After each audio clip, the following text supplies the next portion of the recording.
안녕하세요. 서울에서 남매를 키우고 있는 40세 여성입니다. 오늘은 여러분들에게 영화에나 나올 법한 이야기를 들려드릴까 합니다. 제가 직접 겪은 일이지만 5년이 지난 지금도 믿어지지 않을 지경이니까요. 여러분들이 들어도 영화 같은 이야기일 겁니다.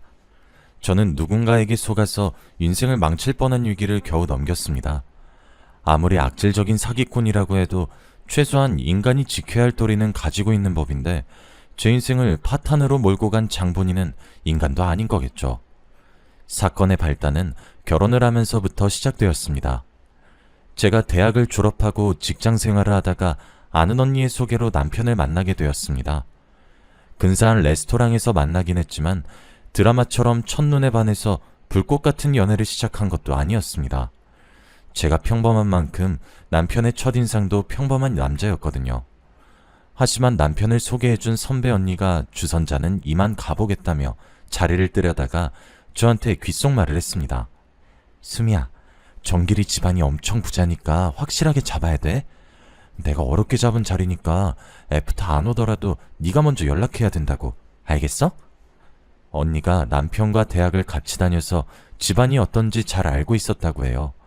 하지만 저는 시댁에 돈을 노리고 결혼하는 그런 부류가 아니라서 별 생각이 없었죠.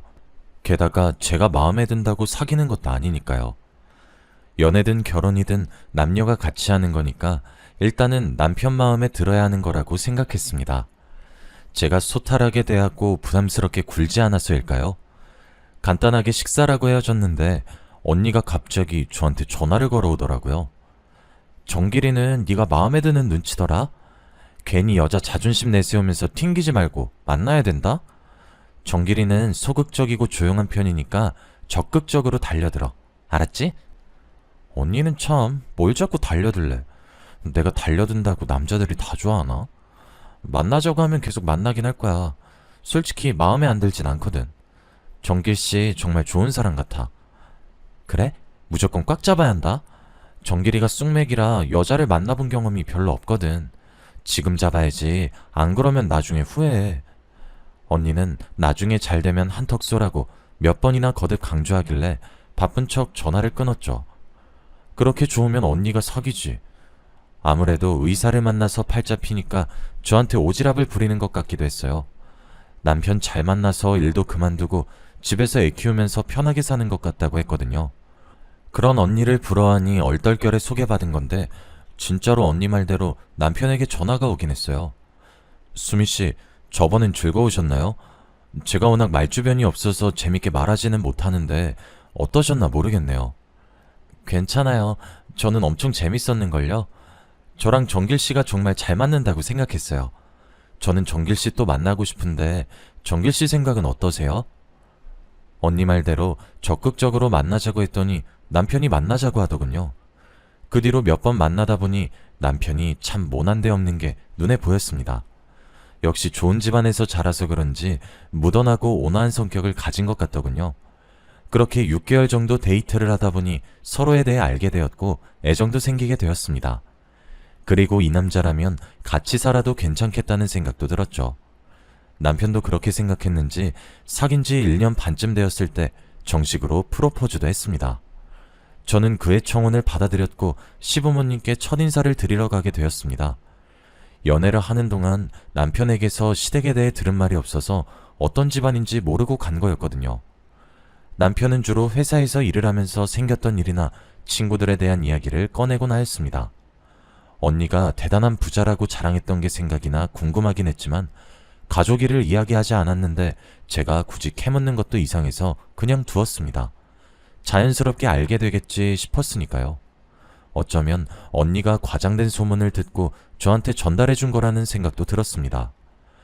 남편과 오래 사귀다 보니 굳이 굉장한 부자가 아니더라도 결혼하고 싶은 마음도 있었습니다. 그런데 막상 시댁에 도착하니 생각보다 으리으리한 저택에 기가 죽더군요. 시댁이 있는 곳은 부자들만 산다는 고급 빌라가 있는 동네였습니다. 으리으리한 2층 주택이 시댁이라는데 정말 믿을 수가 없었죠. 저희 집은 대단한 부자는 아니었지만 돈에 쪼들리는 형편은 아니었습니다. 아버지는 평범한 셀러리맨이었고 엄마는 전업주부였죠. 아버지의 수입은 많지 않았지만 안정적이었고 엄마는 타고난 살림꾼이어서 저는 학교를 마칠 때까지 두 분이 돈 걱정하는 걸 한 번도 본 적이 없었습니다. 크진 않지만 서울에서 괜찮은 집도 있었고 이 정도면 남부럽지 않은 형편이라고 생각했는데요. 하지만 시댁을 보니 제가 넘보지 못할 남자를 넘봤다는 느낌이 들었습니다. 남편이 차도 국산차를 몰고 남들 다 사는 오피스텔에서 살길래 이렇게 부자일 줄은 몰랐거든요. 나중에 알고 보니 그 오피스텔 자체가 남편 것이었습니다. 정말 회사는 취미로 다니고 있었던 거죠. 그때 처음으로 시댁에 대해 자세히 들을 수 있었습니다.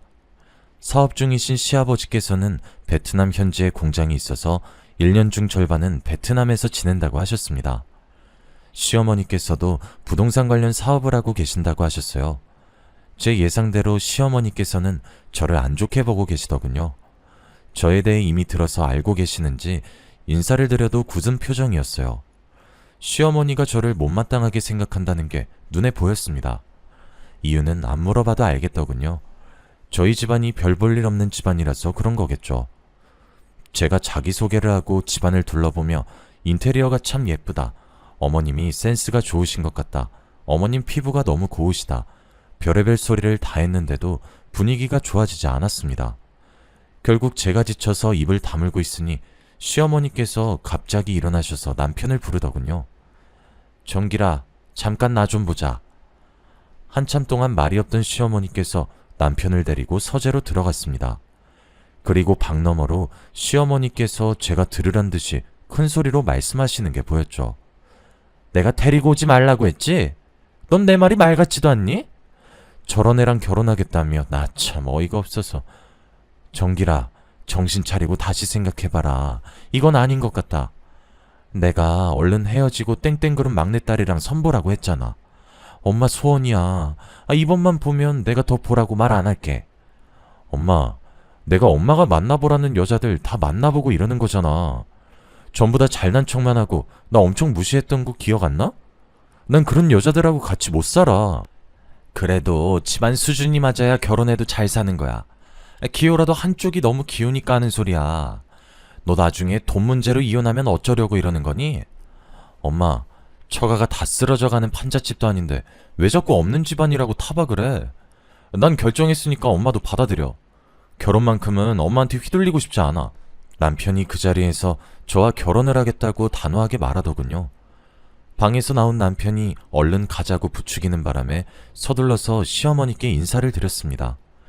그런데 시어머니께서 방에서 나오지도 않으시더라고요.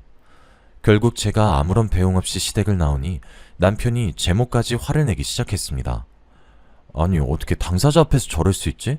아무리 싫어도 그렇지. 아니야, 난 괜찮아. 내가 마음에 안 들면 그러실 수도 있지. 자기야, 걱정하지 마.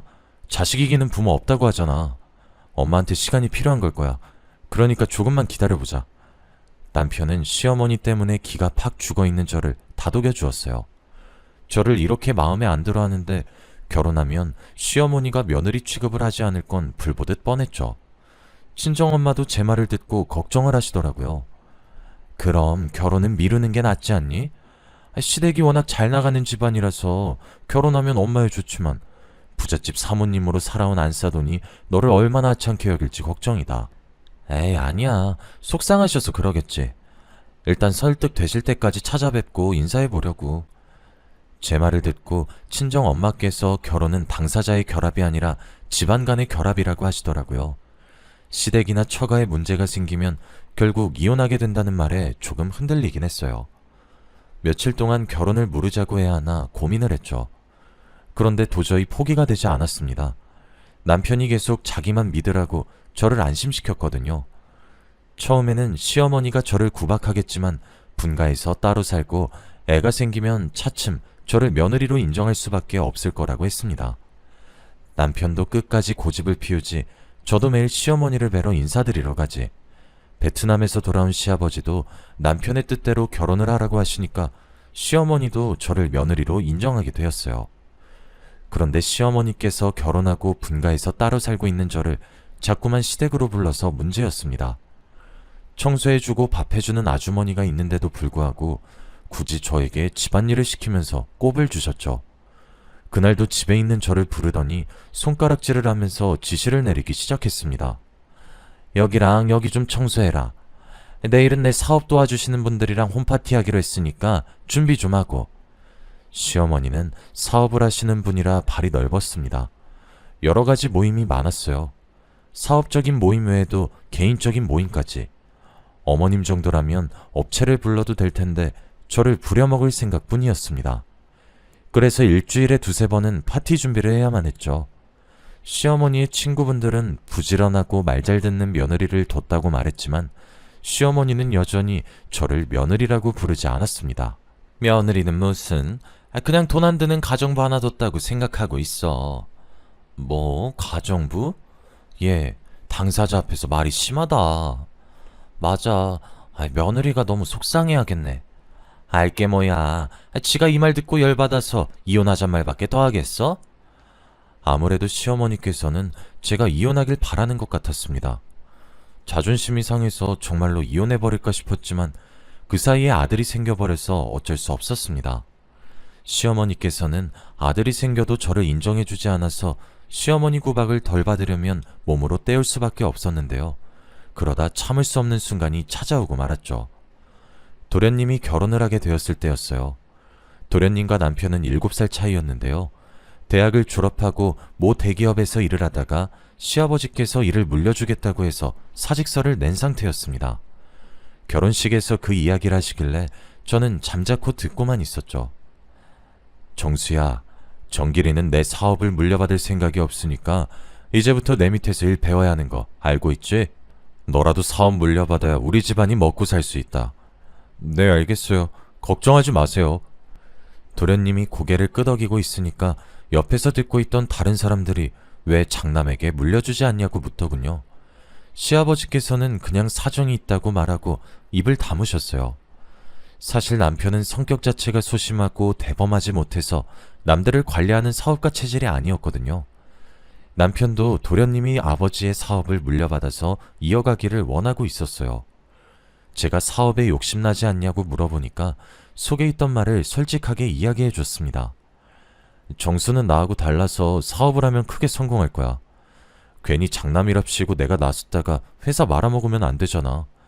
나는 남 밑에서 월급 받으면서 사는 게 맞는 것 같기도 하고. 저로서는 아쉬웠지만 시댁에서 이미 결정한 일이라 받아들이려고 했죠.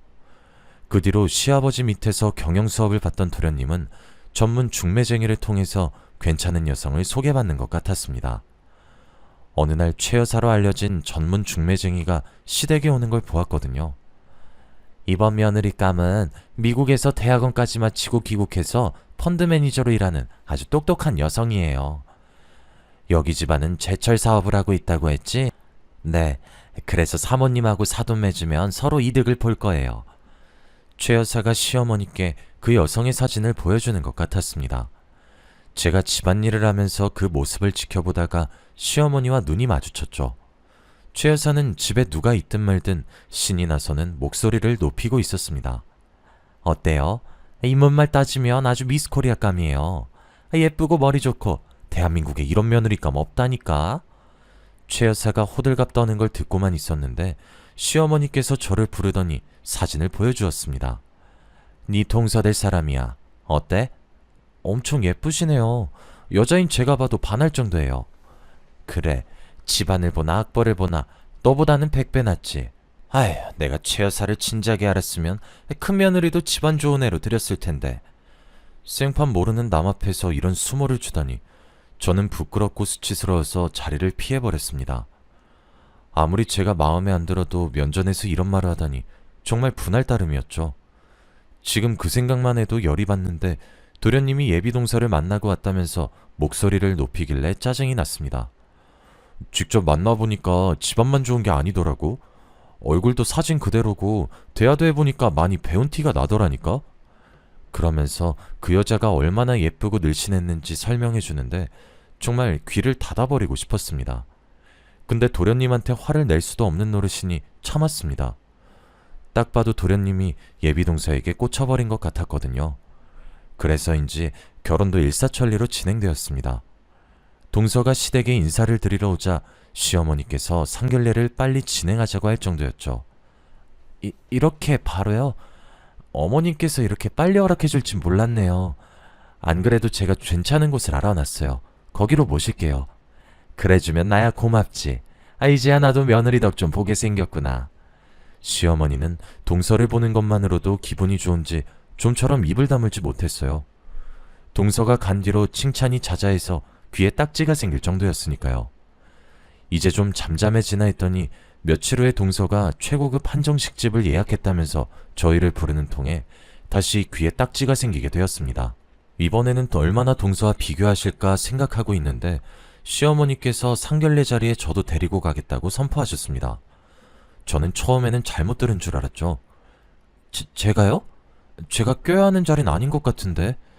어머님이 절 생각해주는 마음은 잘 알겠지만 저 말고 다른 분이 가는 게 더 나을 것 같아요. 네가 가야 느낄 게 아니냐. 우리 집안이랑 네가 얼마나 안 어울리는지. 근데 제가 괜히 가서 실수할까봐 걱정되는데. 그래, 너는 이런 식당은 처음일 테니까 각별히 조심하고 싼티 내지 마라. 네, 알겠어요, 어머님. 상견례 자리는 언제 갖기로 했나요? 시어머니와 도저히 말이 통하지 않아서 그놈의 상견례 자리가 언제인지 물어봤습니다. 그냥 어머님이 원하는 대로 그 자리에 가줘야 할 것 같았거든요. 시어머니는 잘난 동서 집안과 저를 비교하면서 스트레스를 풀 게 분명했습니다. 그러면서 집안이 마음에 안 드는데 어쩔 수 없이 결혼시켰다면서 그동안 쌓인 불만을 또 이름도 잘 모르는 사람들에게 술술 풀어놓겠죠. 당연히 제 예상대로 행동하셨습니다. 그 사람들도 참 웃긴 게 시어머니가 하는 말을 웃으면서 넘어가더라고요. 결국 저만 수치스럽게 그 순간을 견뎌냈습니다. 상견례 자리가 끝날 무렵 그제야 잡담이 끝나고 결혼에 대한 이야기가 나오기 시작했습니다. 그 중에서 신혼집에 대해 잠깐 언급하길래 주의 깊게 듣고 있었죠.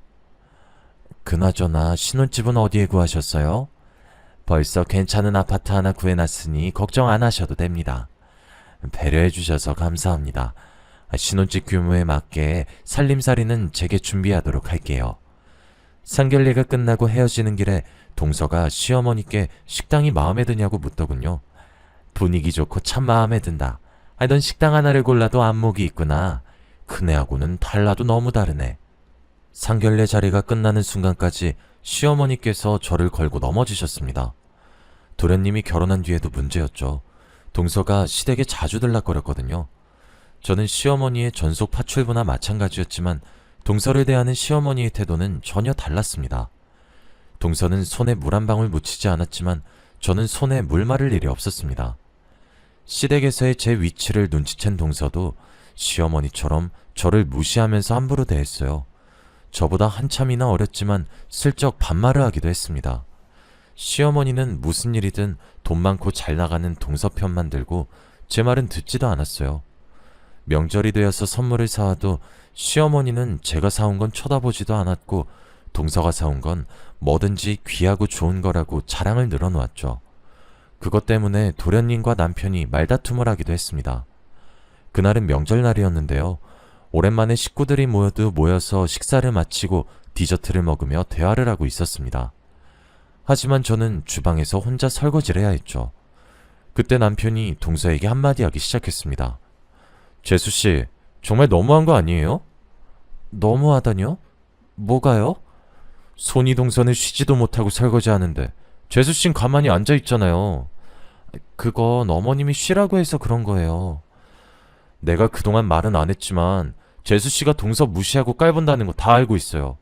앞으로는 그러지 않았으면 합니다. 일이 여기서 끝났으면 좋겠지만 이 말을 듣고 서방님이 신경질을 내더라고요. 형, 괜히 시비 걸지 마. 형수가 안쓰러우면 형이 나가서 도와주면 되겠네. 뭐? 형이 나가서 도와주면 되겠네? 너 전부터 느낀 건데 형이 말하는 건 우스워? 형이 우습냐고! 내가 언제 형이 우습다고 했어. 괜히 내 와이프한테 뭐라 하니까 이러는 거지. 둘의 언성이 높아지자 방에 있던 시어머니께서 나와보시더군요. 제가 그만하라고 말려봐도 도련님과 남편의 갈등이 깊어져 갔습니다. 급격하게 둘의 사이가 나빠지자 시어머니께서 저를 나무라셨습니다. 저보고 둘 사이에 껴서 이간질하지 말라는 거 있죠. 제가 그런 적 없다고 해명해봐도 믿지 않으셨습니다. 그러다 몇 달 후 시어머니 생신이 다가오자 동서가 고급 명품 가방을 사들고 와서는 온갖 아양을 다 떨었습니다. 어머님, 곧 생신이시죠? 제가 어머님 생각해서 에르스 백으로 사왔는데 어머님 마음에 드세요? 아유, 내가 며느리한테 이런 것도 다 받아보네. 샀으면 내가 샀지. 이런 선물 받아본 적이 없어. 어머, 형님은 어머님께 명품 선물 한 번도 안 해봤어요? 아유, 말도 마라. 큰애는 무식해서 명품이 뭔지도 모를 거다. 여자로 태어나서 명품이 뭔지도 모르고 살다니 너무 안타깝네요. 그 대화를 듣고 있는데 정말 어이가 없더군요. 예전 같았으면 어머님과 동서에게 무시당하면 밤에 자꾸 생각나서 잠도 못 잤었는데 이젠 신물이 날 정도로 당해서 아무리 심한 모욕을 줘도 어이없는 웃음으로 넘길 지경이 되었습니다.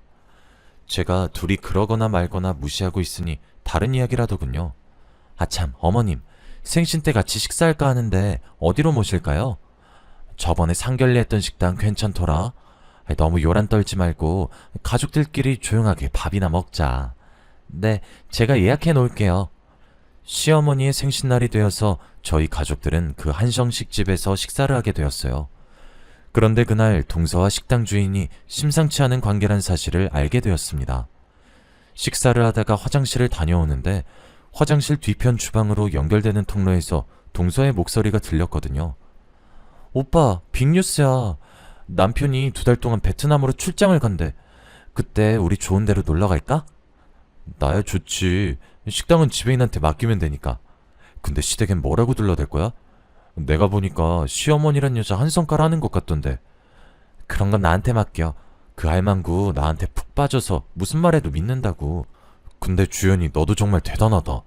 어떻게 내 연남이 운영하는 식당에 시댁 식구를 데리고 올 생각을 하냐? 아, 요즘 장사 안 된다며. 자기 매출 좀 올려주려고 그러는 거지. 게다가 그만큼 내가 자기를 보고 싶어 하잖아. 동서가 애교를 부리면서 식당 주인에게 안기는데 등골이 오싹해지면서 소름이 쫙 끼치더군요. 제 귀로 분명히 들었지만 도저히 믿을 수 없었습니다. 다리가 후들거려서 겨우 자리로 돌아왔는데 동서는 아주 태연한 표정으로 돌아와 시어머니와 대화를 했죠. 저는 그때부터 동서가 사람으로 보이지 않았습니다. 전부터 사람으로 보이진 않았지만 그 모습을 목격한 후로 꼬리가 10개는 달린 불려우로 보였거든요. 하지만 얼핏 들은 말만 가지고 동서를 불륜녀로 몰아세울 순 없었습니다. 게다가 동서와 식당 주인이 한 말을 녹음해둔 것도 아니었으니까요. 앞으로 어떻게 해야 할까 고민하다가 그냥 모른 척 지나가기로 결심했습니다. 안 그래도 눈칫밥 먹으면서 살고 있는데 제가 폭로해서 도련님을 이혼시키면 또 어떤 취급을 받게 될까 걱정이 됐습니다. 그 후로 도련님이 베트남으로 장기 출장을 가자 동서는 급한 일이 생겨서 미국에 보름 정도 다녀와야 한다고 하더라고요. 저는 동서가 식당 주인을 만나러 가는 거라고 생각했습니다. 그러다 동서가 불륜 말고도 어처구니 없는 비밀을 가지고 있다는 사실을 알게 되었습니다. 제가 시댁뿐만 아니라 동서집까지 가서 파출부 일을 하게 되었거든요. 너도 알겠지만 작은 애가 펀드 매니저로 일하면서 집안일까지 하려니까 힘이 드는 모양이더라. 내일부터 네가 작은 애 집으로 출퇴근하면서 살림 좀 거들어줘라. 시어머니는 시댁 살림은 파출부를 들일 테니까 이제부터는 동서의 뒤치다거리를 해주라고 하셨습니다. 저를 식모로 취급하는 동서가 시어머니에게 부탁을 한 것 같았죠. 저로서는 거부할 수 없는 명령이었습니다. 아침이 되면 아들을 학교에 보내고 동서의 집으로 가서 출근 준비를 도와주었어요. 그리고 우리 아들이 학교에서 돌아올 시간에 맞춰서 집에 오게 되었는데요. 동서의 식모살이를 한다는 게 자존심 상하는 일이었지만 시댁에서 집안일을 할 때보다 훨씬 나았습니다. 도련님이 회사를 물려받게 되어서 베트남에 머무는 날이 많았고 잘난 척하는 동서만 출근하면 집안에 아무도 없었거든요. 하루 종일 시모와 함께 있어야 하는 시댁과는 차원이 달랐습니다. 적어도 집안일 하다가 숨통 트일 시간은 있었으니까요. 그러던 어느 날 동서가 저한테 급하게 전화를 걸어왔습니다. 중요한 서류를 집에 두고 왔으니 사무실로 가지고 오라고 하더라고요. 서류를 챙겨 들고 사무실에 도착했는데 동서가 자리에 없었습니다. 그래서 서류만 책상에 올려놓고 나오는데 상담실 창문으로 동서가 최 여사와 마주 앉아서 은밀한 대화를 하고 있는 게 보이더군요. 모르는 척 집으로 가려는데 최 여사의 말을 듣고 그 자리에서 멈춰서고 말았습니다. 이러다가 걔가 보면 어쩌려고 그래. 여기까지 오려면 미리 말이라도 해주고 오라고. 급해서 그래. 도대체 언제까지 시간 끌려고 이러는 거야? 이러다 애라도 생기면 끝장이야. 얼른 약속한 대로 해야지. 좀 기다려. 최 여사 목 제대로 준다니까 왜 이렇게 말을 안 들어? 이제 곧 할망구한테 돈 달라고 하려고 했다고. 지금 이렇게 서두르면 안 돼.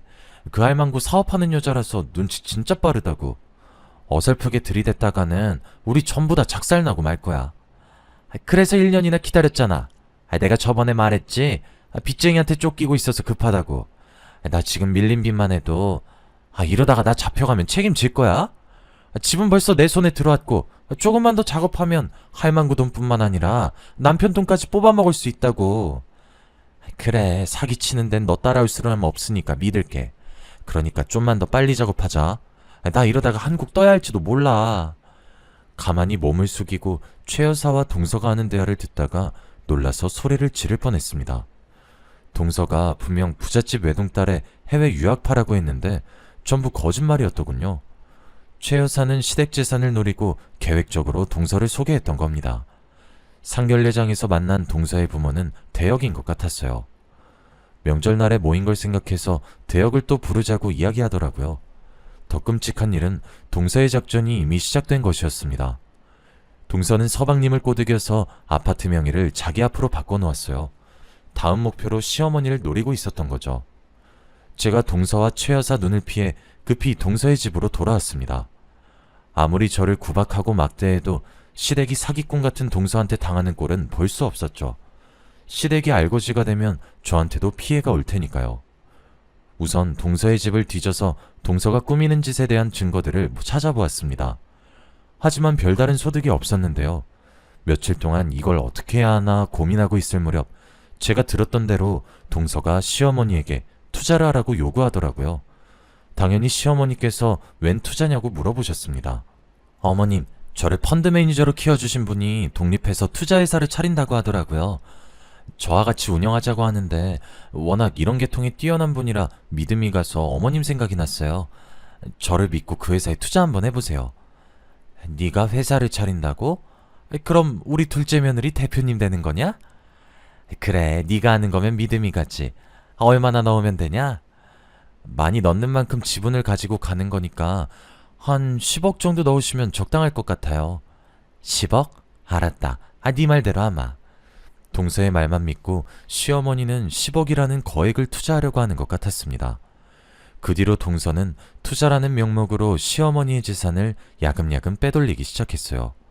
이러다가 돈이 없어지면 제 남편한테 돈을 달라고 할까봐 시어머니께 동서를 조심하라고 말해보았습니다. 어머님, 동서가 설립한다는 회사 어떤 계획이 있는지는 알아보셔야죠. 펀드 투자라는 게 워낙 위험하잖아요. 얘, 네가 펀드 내봤니? 펀드가 뭔진 알고 말하는 거야? 돈도 없는 주제에 동서 샘나서 일어나 본데 내가 하는 일에 참견할 생각하지 말고 네 앞가림이나 잘해. 시어머니가 이런 식으로 귀를 닫아버리니 어쩔 수 없이 직접 나서야 했습니다. 사기꾼 동서에게 계속 속고 있다가는 집안이 거덜날 것 같았으니까요. 그래서 저는 동서의 집안일을 계속해서 도와주면서 몰래 핸드폰 비밀번호를 훔쳐보려고 했습니다. 겨우겨우 비밀번호를 알아내 몰래 핸드폰을 들여다보던 그날 엄청난 사실을 목격하고 말았습니다. 동서의 휴대폰에는 도련님이 베트남 출장을 갔을 때 내연남인 식당 주인과 제주도로 여행을 갔던 사진들이 남아 있었습니다. 사진첩에는 지웠지만 메시지 대화 내용에는 버젓이 올라가 있더군요. 게다가 눈뜨고 볼 수 없는 동영상이 하나 있었습니다. 동서와 내연남이 같이 밤을 보내는 모습이었죠. 기다리고 기다리던 불륜 증거를 손에 쥐게 되자 속으로 쾌재를 불렀습니다. 바로 시어머니께 달려가려고 하다가 다른 방법을 생각해냈죠. 저는 먼저 한정식 집으로 가서 동서의 내연남을 만나러 갔습니다. 제 예상대로 내연남 손에 결혼 반지가 껴져 있더군요. 유부남이었는데 뻔뻔하게 유부녀랑 바람을 피다뇨. 제가 영상을 보여주면서 당신이 결혼한 것도 다 알고 있다고 말하자 대번에 얼굴이 굳어졌습니다. 그럼 우리 협상합시다. 제 집사람에게 비밀로 하겠다고 약속하면 그 여자가 어떤 년인지 전부 말해줄게요. 당연히 저는 그 조건을 받아들였습니다. 그리고 동서가 얼마나 쓰레기 같은 여자인지 녹음을 해두었죠. 동서는 대단한 전력을 가진 여자였습니다. 해외 유학은커녕 고등학교 졸업이 최종 학력이었고 학창 시절부터 남자들과 어울려 다니면서 자유분방하게 살았더군요. 성인이 된 뒤에도 반반한 얼굴로 돈 있는 남자들을 유혹하며 재산을 뜯어냈다고 합니다. 식당 주인과는 5년 전에 알바를 하면서 사귀게 되었고 도련님 집안이 좋다는 걸 서빙을 하면서 엿듣게 되었다고 하네요. 가장 충격적인 사실은 식당 주인 말고 다른 내연남이 있었으며 파혼을 2번이나 했다는 것이었습니다. 2번이나 파혼한 것도 동서의 불륜 때문이었겠죠. 동서는 또 다른 물줄을 찾다가 중매쟁이 최 여사와 인연이 닿았고 둘은 식당에서 받은 시댁을 먹잇감으로 정했다고 합니다. 저는 이 모든 걸 녹음해두고 시어머니를 찾아갔는데요. 녹음본을 들은 시어머니 얼굴에서 핏기가 점점 사라져가는 게 보였습니다. 며느리와 식당 주인과의 불륜 동영상까지 보여주니 시어머니께서 손에 잡히는 대로 집어던지며 분노하시기 시작했죠. 이런 발칙한 년 같으니 갈아 마셔도 시원치 않은 년. 절대 용서 못해. 어디야? 그년 어디 갔어? 네가 앞장서. 당장 가서 내 돈 다 뱉어내라고 할 거니까. 그렇게 시어머니와 제가 동서의 사무실로 달려가게 되었습니다. 그곳에는 동서와 최 여사 그리고 부동산 중개인이 나란히 앉아서 히히덕거리고 있었죠. 웬만큼 돈을 챙긴 동서는 아파트를 팔아치우고 도망칠 작정을 하고 있었습니다. 시어머니께서 둘이 하는 대화를 잠자코 듣고 있다가 갑자기 문을 박차고 소리치셨습니다. 뭐? 아파트를 팔아치워? 이제 너 죽고 나 죽자. 네가 나한테 사기를 치고도 무사할 줄 알았어? 동서와 최 여사가 시어머니를 보자마자 도망을 치려고 했지만 제가 동서의 머리채를 꽉 잡아버렸죠. 이거 놔! 이거 놓으라고! 어딜 도망치려고 들어? 해외 유학파의 갑부집 딸이라고 노예 취급하더니 꼴 좋다? 뭐래 이 가짜는 게? 이거 안 나? 뭐 가짜는 거? 가짜는 건 너지. 대학도 안 나온 가난한 년이 어디서? 제가 참아왔던 분노를 터뜨리면서 동서의 머리채를 잡고 흔들었습니다. 정신을 차려보니 그 모습을 지켜보던 시어머니께서 어쩔 줄 몰라 하면서 겁에 질려 있더군요. 시어머니께서 놀라는 게 당연했습니다. 제가 이러는 걸 처음 보셨을 테니까요. 동서도 이런 제가 무서웠는지 벌벌 떨면서 소리쳤습니다. 제가 가져간 돈은 전부 돌려드릴게요. 그러면 되잖아요. 제발 이것 좀 놔주세요. 돈만 돌려주면 끝날 줄 알아? 어림도 없어. 너 같은 쓰레기는 콩밥 먹어야 돼. 제가 경찰에 신고한 후로 경찰이 올 때까지 동서의 머리채를 붙잡고 있었습니다. 물론 몸으로 문을 막아 최 여사도 도망치지 못하게 했죠. 경찰서로 넘겨진 동서는 이혼을 당하고 위자료를 물어야 했습니다. 그 후로 저는 시어머니께 위임을 받아서 동서와 최 여사를 사기죄로 고발했죠. 동서와 최 여사는 경찰서에서 조사를 받아야 했고 제가 찾아낸 증거만으로 둘 다 구속되어서 재판을 받게 되었습니다. 그 결과 30억에 달하는 금액을 되찾게 되자 시어머니의 태도가 달라졌습니다. 갑자기 저를 보자고 하더니 집으로 부르더니 제 손을 꼭 잡더군요. 얘야, 미안하다. 네가 우리 집안을 살렸구나. 내가 잘못했다. 그동안 모질게 대한 거 용서해다오. 그 모습을 지켜보던 남편이 시어머니를 나무라기도 하였습니다. 엄마, 이렇게 사과하면 끝이야? 앞으로 애들 엄마한테 한 번만 더 함부로 대하거나 무시하면 내가 가만히 안 있을 거야. 그래, 내가 미안해. 내가 앞으로 속죄하며 삼아. 내가 못 사는 집안이라고 너무 무시했어. 네 말대로 집안이 다가 아닌데. 그동안의 행동이 부끄러웠는지 시어머니의 얼굴이 발갛게 달아올라 있었습니다. 시어머니 입에서 그런 말이 나올 줄 몰랐는데 이렇게 직접 듣게 됐네요. 지금은 어머님이 차마 저를 부르지도 못하고 어쩌다 가족 행사 때 보게 되면 쭈뼛거리며 눈인사를 나누는 사이가 되었습니다. 어색한 사이가 되어버렸지만 예전에 무시당했던 사이보단 훨씬 좋은 것 같네요. 저한테 이런 일이 생길 줄 몰랐는데 지금 생각해봐도 꿈만 같아서 이렇게 사연으로 보내봅니다. 여러분도 살기 힘들고 팍팍해질 때마다 저와 같은 사람도 전화위복을 경험했다는 사실을 기억해 주시길 바랍니다. 여기까지 사연 읽어주셔서 감사합니다.